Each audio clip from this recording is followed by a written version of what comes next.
Hello guys, welcome back to another video. तो आज हम लोग पहली बार क्वेश्चन मतलब चैप्टर 1 रिसोर्सेज को एक बार देखेंगे, उनके क्वेश्चन आंसर एक्सरसाइज को सॉल्व करेंगे। और मैंने आंसर्स आपके लिए रेडी रखे हैं और क्लास 8 के जियोग्राफी की बुक है, उसके क्वेश्चन है ये। तो चलिए फर्स्ट क्वेश्चन की तरफ बढ़ते हैं और मेक श्योर करें कि आप चैनल को सब्सक्राइब कर दें, वीडियो को लाइक कर दें और कमेंट भी करिए, आपको बहुत फ़ायदेमंद होगा वो। तो चलिए क्वेश्चन की तरफ बढ़ते हैं। तो question number 1 is answer the following में why are resources distributed unequally over the earth. तो रिसोर्सेज क्यों डिस्ट्रीब्यूटेड हैं अर्थ में अनइक्वली, मतलब अर्थ में जो रिसोर्सेज है वो अलग अलग जगह पे क्यों है, एक जैसे सारी जगह पे क्यों नहीं मिलते। तो आंसर इसका मेरे पास है जो है the distribution of resources depends upon a number of physical factors like terrain, climate and altitude. Since these factors differ so much over the earth, the distribution of resources is unequal. तो कहना क्या चाह रहा है answer कि जो resources के distribution है वो फिज़िकल फैक्टर्स जैसे कि टेरेन, क्लाइमेट और एल्टीट्यूड होता है, उसके आधार पर डिपेंडेंट होता है कि जैसा आपके वहाँ पे फिज़िकल फैक्टर होगा वैसा वहाँ पे रिसोर्सेज मिलेंगे। तो जैसे कि अंटार्कटिका में बहुत ठंडी रहती है क्योंकि वो साउथ पोल पे है, तो वहाँ पे बहुत ठंडी होती है, तो पेड़ बहुत ही कम देखने को मिलते होंगे या ना के बराबर होते हैं, और ग्लेशियर्स होते हैं वहाँ पे, बहुत सारे पानी की सोर्स ज़्यादा होता है।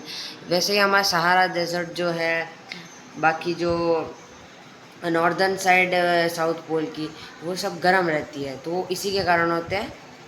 और तो आप इन क्वेश्चन के आंसरों को कॉपी डाउन कर सकते हैं आपकी नोटबुक में, जो भी आप करना चाहे। ये एग्ज़ाम में भी बहुत ही अच्छा रहेगा आपको। तो नेक्स्ट क्वेश्चन है what is resource conservation. Resource conservation क्या होता है, चलिए देखते हैं। आंसर है इसका using resources carefully and giving them time to get renewed is called resource conservation. मतलब अगर हाँ मतलब यूज़ जो रिसोर्सेज है उनको केयरफुली यूज़ करना और उनको टाइम रिन्यू होने के लिए टाइम दे, वापस नया जैसा बनाने के लिए टाइम दे, उसे ही रिसोर्स कंजर्वेशन कहते हैं। सिंपल शब्दों में कहे तो रिसोर्सेज जो होते हैं उन्हें रिन्यू करने को रिसोर्स कंजर्वेशन कहते हैं। नेक्स्ट क्वेश्चन है why are human resources important. तो जो ये वाला क्वेश्चन है, ये जो सारे भी क्वेश्चन है ना, उनको आप नोट डाउन कर सकते हैं अपनी नोटबुक में। तो नोट डाउन करेंगे तो आपको 100 में से 100 मार्क्स मिल सकते हैं अगर आपकी एग्ज़ाम में पूछा जाएगा। तो आप नोट डाउन करेंगे तो ज़्यादा बेटर रहेगा। तो why are human resources important, third question है। तो ह्यूमन रिसोर्सेज क्यों इम्पॉर्टेंट होते हैं, चलिए देखते हैं answer. People are human resources, मतलब जो पीपल है, जो लोग हैं, वो ह्यूमन के रिसोर्सेज कहा जा सकता है उन्हें। और जो ह्यूमन रिसोर्सेज है वो इम्पॉर्टेंट इसलिए है because people can make the best usages of nature to create more resources by applying knowledge, skill and technology. मतलब जो ह्यूमन रिसोर्सेज है वो इसलिए इम्पॉर्टेंट है क्योंकि जो हम लोग हैं उन्हें एकदम बेस्ट, मतलब सबसे अच्छा नेचर के यूजेस से बना सकते हैं, उनसे रिसोर्सेज अपने नॉलेज, स्किल और टेक्नोलॉजी को डालकर सब मिक्सअप कर बहुत अच्छी अच्छी चीज़ें बना सकते हैं, जिसे ही ह्यूमन रिसोर्सेज कहते हैं। अब आंसर नंबर 4, आंसर नंबर 4 देखने से पहले क्वेश्चन पढ़ना पड़ेगा। क्वेश्चन दिया है what is a sustainable development. Sustainable development क्या होता है, अब देखते हैं आंसर। तो सस्टेनेबल डेवलपमेंट वो होता है कि basic balancing the need to use the resources and conserve them for a future. Future के लिए उनको कंजर्व करे रखने को सस्टेनेबल डेवलपमेंट कहते हैं। तो उसके बाद है in other words carefully utilising resources so that it besides the meeting के रिक्वायरमेंट्स इन द प्रेजेंट। तो मतलब कह रहा है कि तुम्हें जो रिसोर्सेज है वो उसको केयरफुली अगर तुम उसे यूज़ करो, उनके बिसाइड जो मीटिंग हो रही है उनकी रिक्वायरमेंट्स मेट करो, तो उसे सस्टेनेबल डेवलपमेंट कह सकते हैं। और वो जो है also takes care of the need of future generations is what is known as sustainable development. समझ गए ना? तो अगर आपको नोट करने लायक लग रहा है ये सब तो आप नोट कर सकते हो। और आप जो अपनी स्कूल होती हैं उनके डायरी में भी मतलब जो नोटबुक होती है उनमें भी नोट कर सकते हो आप। तो चलिए बढ़ते हैं, टिक द करेक्ट आंसर। तो मतलब ये नया अपना टॉपिक आया है, टिक द करेक्ट आंसर, आपको टिक करना है। तो इसमें दिया है, पहले क्वेश्चन देख लीजिए। तो इसमें दिया है कि which one of the following does not make the substance a resource. तो ये जो है बहुत इम्पॉर्टेंट कह रहा है कि क्या है इनमें से जो सब्सटेंस को रिसोर्स नहीं बनाता है।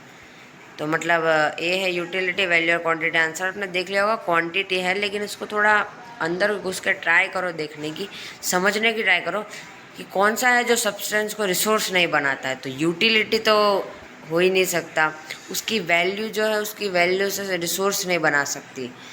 एक जो क्वांटिटी होती है किसी चीज़ की, जैसे कि पेपर, आप अगर पेपर को बहुत ज़्यादा पेपर को अगर आप मिक्स करो और उसकी बुक बनाओ तो बुक जो होता है उसे रिसोर्स कहते हैं, और जो पेपर होता है उसे एक सब्सटेंस कह सकते हैं हम लोग। तो next question is that which one of the following is human made resource. तो कौन सा इनमें से है जो ह्यूमन मेड रिसोर्स है। तो पहला है medicine to treat cancer, spring water और ट्रॉपिकल फॉरेस्ट। तो medicine to treat cancer, spring water, tropical forest, इनमें से जो आपको लगता है कमेंट डाउन करिए।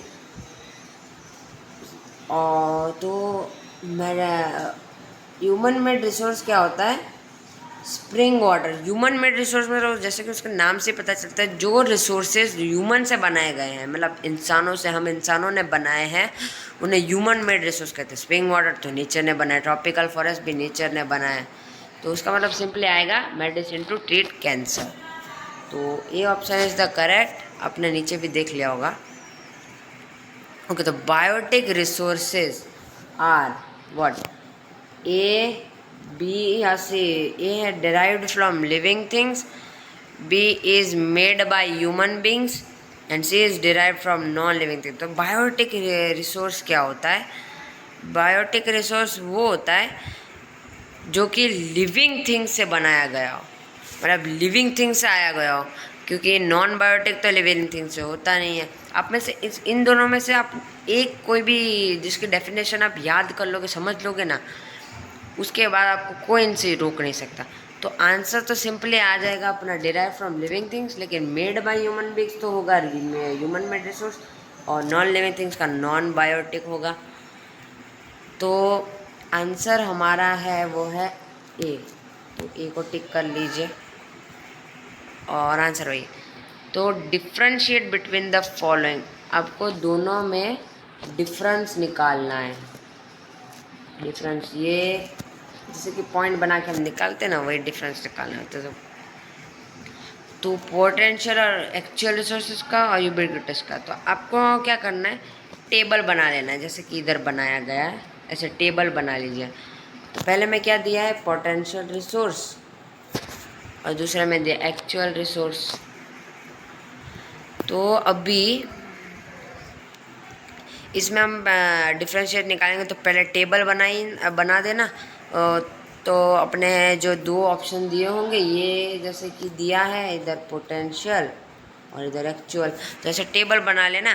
तो हमने जैसे बनाया, इनमें अगर आपको मार्क्स के अकॉर्डिंग होता है, 3 मार्क्स का है तो आपको 3 से ज़्यादा पॉइंट लिखना है, 2 मार्क्स का है तो आप 1-2 में मतलब 2-3 में ख़त्म कर सकते, ऐसा होता है, मतलब मार्क्स वाइज होते हैं पॉइंट्स उनके।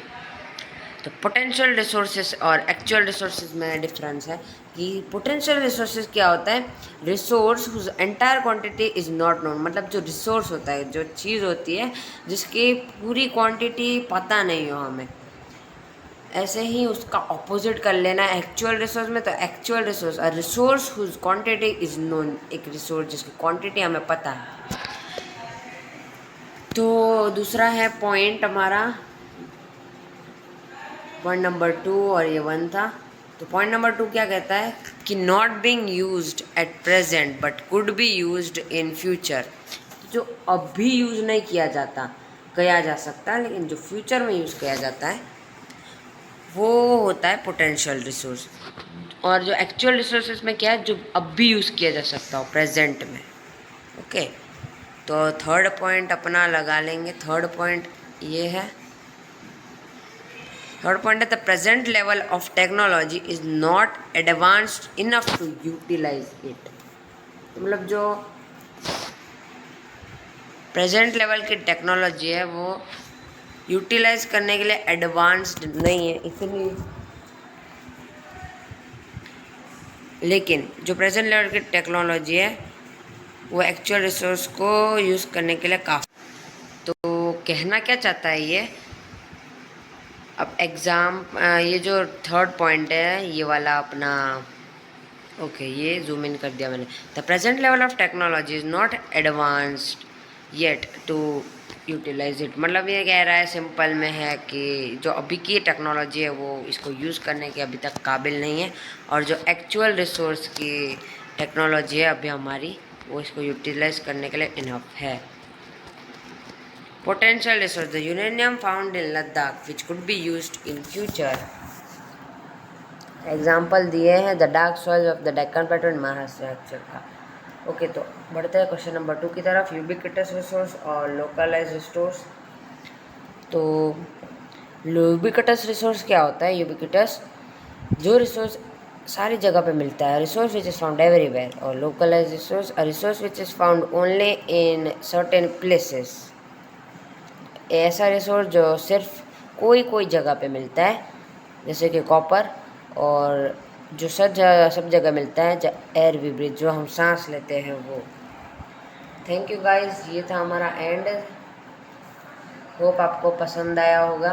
तो लाइक करना मत भूलिएगा, शेयर भी कर देना और सब्सक्राइब भी कर देना, ताकि आपके दोस्तों को भी ये वीडियो पहुँचे, और सब्सक्राइब करने से आपको नोटिफिकेशन भी मिले अगले वीडियो की। तो प्लीज़ मुझे सपोर्ट करना, और मैं आपको वादा देता हूँ कि नेक्स्ट वीडियो जल्द आएगी। और आप कमेंट डाउन करना कि आपको सिविक्स के ऊपर चाहिए या फिर हिस्ट्री के ऊपर चाहिए दूसरी video. Okay guys, then civics या हिस्ट्री आप चूज़ करके कमेंट डाउन कर सकते हो, और लाइक करना, शेयर करना और सब्सक्राइब करना मत भूलना। Bye bye.